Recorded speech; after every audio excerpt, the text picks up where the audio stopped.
elle n'a rien d'historique. C'est Michel qui me l'a faite. Voilà. Pour un côté pratique, on va dire. Ce qui est historique, c'est ça. Et on va le retrouver dans cette espèce de revue là-bas. Ça s'appelle des cartes pour faire du galon. Le galon, c'est de la passementerie pour renforcer les vêtements médiévaux. Avant, au Moyen-Âge, on ne faisait rien pour qui n'était pas utilisé. On n'avait pas le temps à perdre, on n'avait pas d'argent à dépenser dans des choses qui ne servaient à rien. Donc tout ce qui était fait, ça servait. Après, si c'était joli, tant mieux. Voilà. Là, par exemple, ça, c'est fait pareil, avec la même technique. Un galon au carton. Ça, c'est moi qui les ai fait. Ça, oui, celui-là, galon, voilà. Celui-là, galon aussi. Alors ça, moi je les ai mis en galon là-dessus. Pareil, ça ne kikinait pas sur des aumônières à mettre des galons. Ça ne servait à rien. Ils s'en servaient de ceinture, ils s'en servaient de liens, ils s'en servaient de anses éventuellement pour les sacs, ils s'en servaient pour renforcer les vêtements, c'était pas pour les décorer. C'est-à-dire que vous allez trouver du galon au bas des manches. C'est filoché. Voilà, vous allez renforcer, vous allez en trouver au bas des vêtements, vous allez en trouver aux encolures. Parce qu'ils ne savaient pas faire les empiècements là, qui renforçaient les vêtements. Voilà, ils faisaient des petits ourlets, donc ça forcément c'est pas solide. Voilà, j'en ai un dessous, c'est ma chaise. Ma chemise de corps, elle est usée déjà. Hein, voilà. Donc, elle est usée au poignet. Tiens, je sais pas où. Pour la renforcer, voilà, mettez au galon. Alors, si c'est joli, ça va mieux. Bonjour. Donc, cette machine, je vais vous montrer comment ça marche.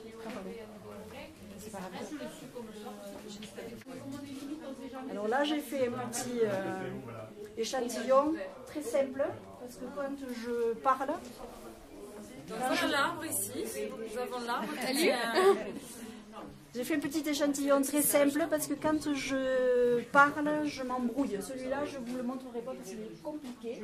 Et donc, il faut de la concentration, parce que tous les cartons ne se tournent pas en même temps pour créer le dessin. C'est un peu comme quand on tricote avec du jacquard, etc. Il faut calculer, il faut regarder. Donc là, voilà. Ça, c'est le fil de chaîne. Et ça, c'est le fil de trame. Donc le dessin qui se fait là, il va être créé pas par la chaîne, par la trame, par le tournage des cartons. Donc j'ai passé mon fil là, je tourne, tu tires même, tu peux te mettre là. Voilà. Hop.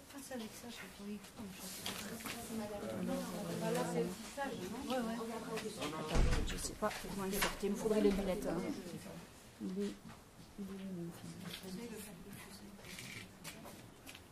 Voilà, il est là. Donc je tourne. Hop. Je me recrée un passage et je passe mon fil. Ah, le fil de trame, non? C'est de chaîne, je crois que c'est la chaîne celui-là. Voilà. Hop. Alors normalement il faut des navettes, etc. Là j'ai vraiment fait au plus vite parce que j'ai pas trop le temps. Oui, c'était enroulé sur des navettes. Ouais, voilà. Et hop, voilà. C'est facile ça, hein? Pas compliqué, hein? Quand on se révèle, c'est facile. Non, mais pas compliqué pour dire qu'elles peuvent se l'emmener n'importe où, quoi. C'est vite fait, c'est vite machin. Quand elles sont expertes, en une journée, elles ont fait. Oui, moi aussi, j'ai vu. Mais oui, parce que ça a l'air précis. Parce que je voudrais comprendre. Ça fait un quart de tour.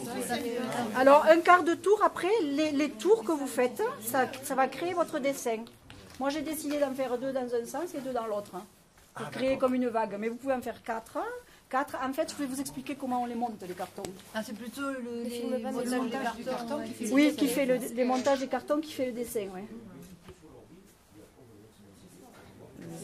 Voilà.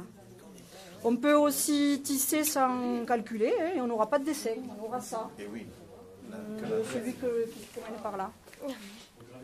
Ils sont en dessous. Voilà, tout à fait. Ils sont en haut, descendent, d'accord. Voilà, c'est comme tu mets un truc Comme ça passe entre, ça change. D'accord. Et vous pouvez les faire plus larges. Voilà, hein. Il y en a qui tissent avec 40 cartons, etc. Qui font des dessins, des choses comme ça. Je ne suis pas là, moi. Hein. Voilà. Donc ça, c'est une technique qui est même antérieure au Moyen-Âge.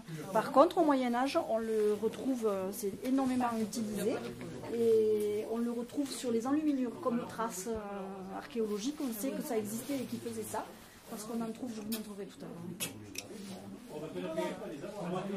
Voilà, là je change mon dessin. Voilà, je change mon dessin parce que tu vois, je tourne plus.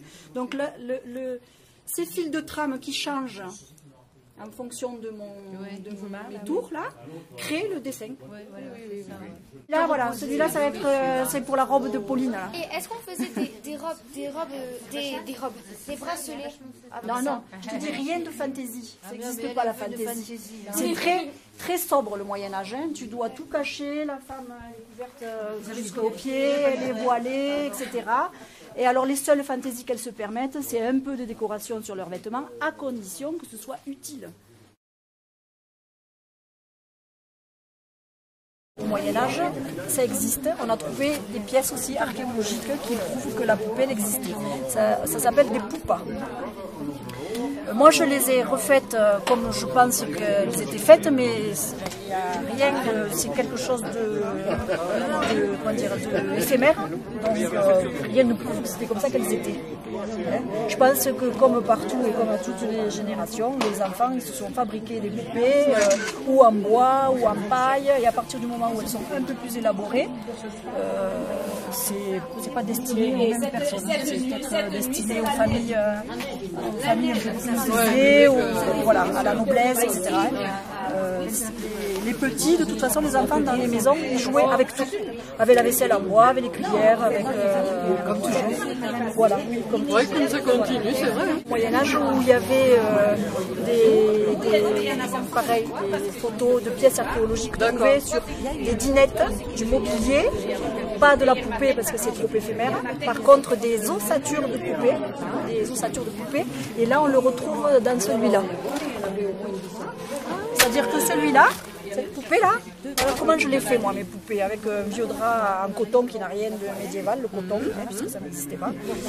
Mais j'ai dit je ne vais pas acheter de la toile pour faire des poupées, donc j'ai transformé un vieux drap que j'avais. Par contre après le reste j'essaye de respecter le plus possible, hein, du lin, de la laine, du cuir, ça c'est un lin mélangé, ça c'est du lin, voilà. Donc j'essaye, et à l'intérieur je mets de laine. Alors, je me suis fait un petit patron comme j'avais envie qu'elle soit. Et après, je cours avec la laine. En fait, j'ai eu l'idée de faire ça parce qu'on est plein de vieux matelas. Donc nous, notre association Les Tulipins, on propose des ateliers pour les enfants qui sont disons, à partir de 6-7 ans. Parce qu'ils font du blasonnage, de l'enluminure, des jeux de peau. Les jeux de peau, c'est des jeux de plateau, marelle, etc. Genre jeux de loi. Et des jeux, un peu comme les jeux catalans qu'on avait vus la première fois. Voilà. Et des jouets, il n'y en avait pas. Donc, chaque fois que les plus petits se présentaient à nos ateliers, non, trop petit, moi ça me faisait peine. Je dis, moi je vais leur fabriquer quelque chose qu'ils puissent jouer avec. Donc j'ai fabriqué toutes ces poupées. Et après, je ne savais pas, mais je me suis renseignée après, ça existait. Donc tu étais vraiment dans le ton. Quand on a voulu l'habiller de son Maubert, là, il s'est complètement affalé. Donc je me suis dit, il faut que je lui trouve une armure, une armature. Donc je lui ai mis une croix de bois à l'intérieur. Voilà. Et pareil, sur les catalogues spécialisés, j'ai retrouvé ça, la poupée. Alors c'est comme l'armature de la poupée, ou bien en terre ou bien en bois, comme une cuillère, on va dire les grosses cuillères de cuisine là. Toc. Et donc on suppose qu'après était façonné les poupées tout au long. Ça c'est la première qui a été faite. C'est censé être représenté un archer. Ça c'est la deuxième. Elles ont toutes des noms. Hein.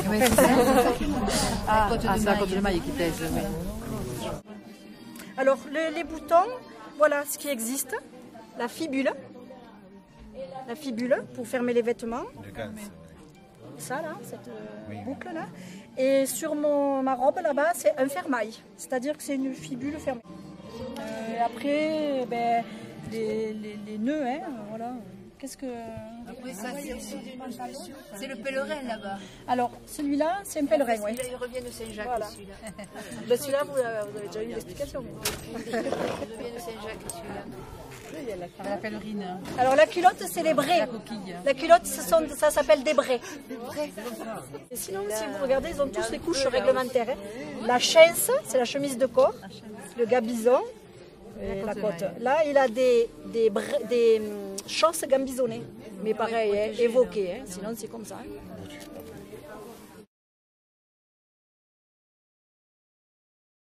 À partir de la laine brute.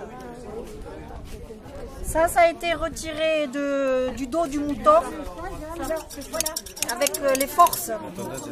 La tondeuse électrique, ils ont été tondus à la force. Cette laine qui est retirée, elle est lavée, dégrossie, etc. Et après, elle est cardée. Alors, cardée à la main, on étale un peu de laine là sur ces clous, on la peigne. Ça permet de mettre toutes les fibres de la laine dans le même sens.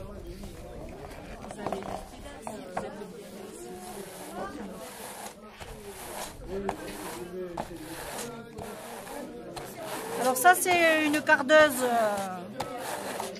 pour faire des petites quantités, mais après ça existait en plus gros, voilà, un peu plus mécanique. Hein. Voilà, alors là, vous avez obtenu quelque chose d'un peu plus fluide.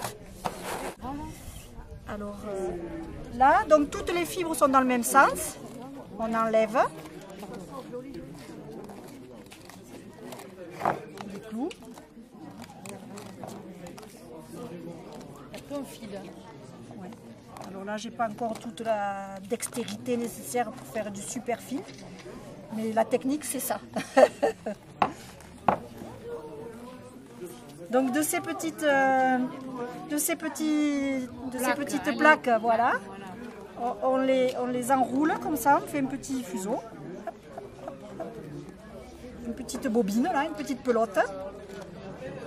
Voilà. De cette petite pelote, on essaye de commencer un fil à partir de là. Ça, on le fait à la main.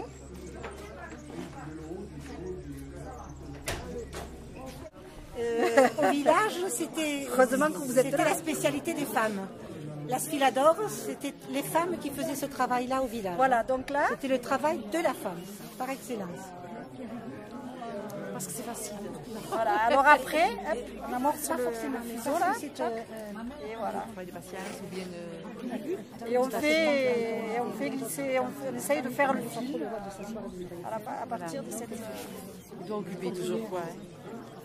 cette petite pelote là. Et voilà, il me manque la graisse. Tu me donnes ça, je savais pas. Ah oui, il manque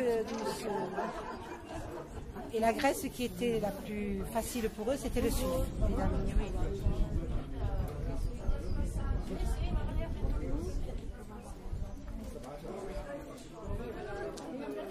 On tire un peu là, dessus, et en même temps, il faut le rouler. Donc ça, c'est l'étape filée.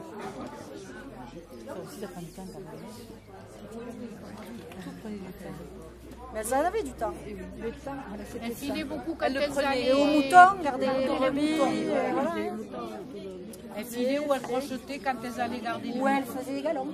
Ah, je sais pas, ça je sais pas. Et moi, ma grand-mère, elle me disait que, enfin, elle non, mais elle faisait du crochet. Moi, j'ai une couverture au crochet qu'elle a fait quand elle allait garder. Vous l'avez déjà fait.